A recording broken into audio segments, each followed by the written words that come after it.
Hey guys, can you believe it? So this is the week, this is it. This is the week when our next set is going to be coming out, and it's coming out this Thursday, I believe. So I guess we're going to have to wrap up set 4 right now. So yeah, this is going to be the top 5 of my super rares of set 4. Let's get started.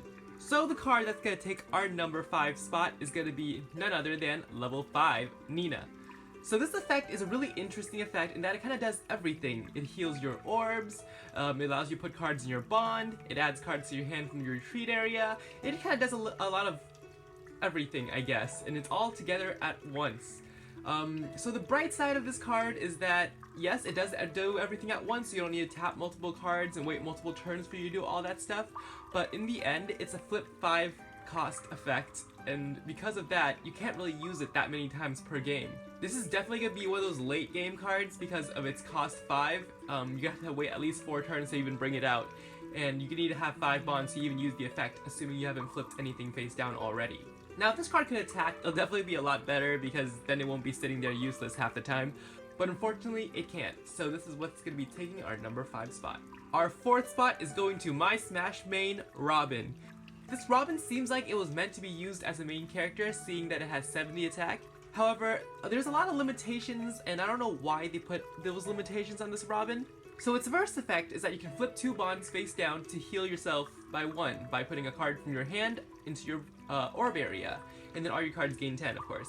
So far, we've seen every card heal your orbs from the top of your deck, but this card makes you recover by putting a card from your hand into your orb area. Now, this may not seem like such a big deal, but it's pretty bad because not only do you have to discard a Robin to use the cost, you also lose another card in your hand just because of the effect. Honestly, with cards like level 4 Elise around, I don't think it was necessary to make this card heal from your hand. It would be totally fine if this card would just heal from the top of your deck. After all, you're discarding a card and you're flipping 2 bonds face down, when Elise only requires you to discard a copy of herself. I definitely think this card would have had so much more potential if it would just heal from the top of your deck instead. And next, we got SR Marth from set 4. And I know, this isn't SR Marth because I don't have one. Anyway, so yeah, pretend this is going to be the SR Marth. If you guys don't know what I'm talking about, I can leave a link if you guys want in the description below.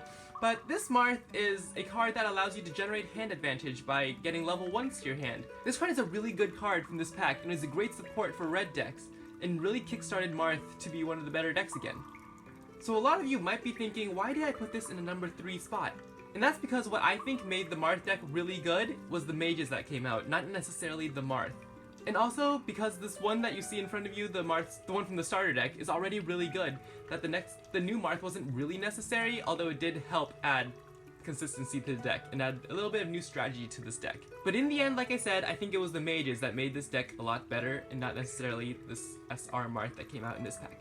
For our number 2 spot, we got level 4 Cordelia. So Cordelia is one of those flyers, and it has 30 support, which is a really important card for every deck. You know, you gotta have your 30 supports. But unlike most 30 supports, this card actually has a 70 base attack when it's in the front.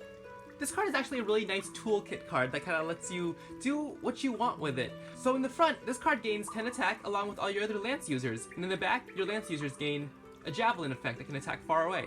And also, at the end of the turn, you can move the card.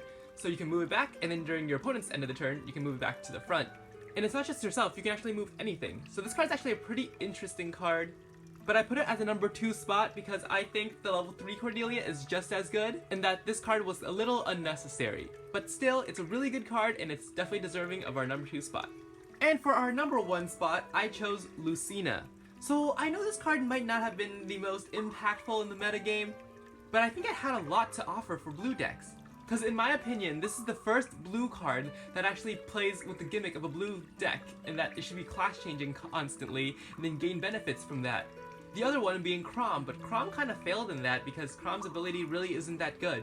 This is definitely the best blue card for a Lord if you want to abuse the class change mechanic. Her first ability allows you to check the cards in the top of your deck before you draw them. This increases the chance of you having a class change that turn. And her second ability, of course, gives all your class change units an extra 10 boost. That can be a lot for cards in the back that are 60 base attack, because then suddenly you have a 70 base attack unit in the back, and most ranged units only have 60 attack. And then the cards in the front will have 80 attack, which is pretty high for, well, any card. So I chose this card as the number 1 spot because this card emphasized what blue decks are supposed to do so correctly. So yeah, this is the top 5 super rares I chose for set 4. I'm really excited for when set 5 comes out, and of course I'm going to be doing an unboxing on my channel, like I've always have. So until then, I'll see you guys next time, and thanks for watching, bye!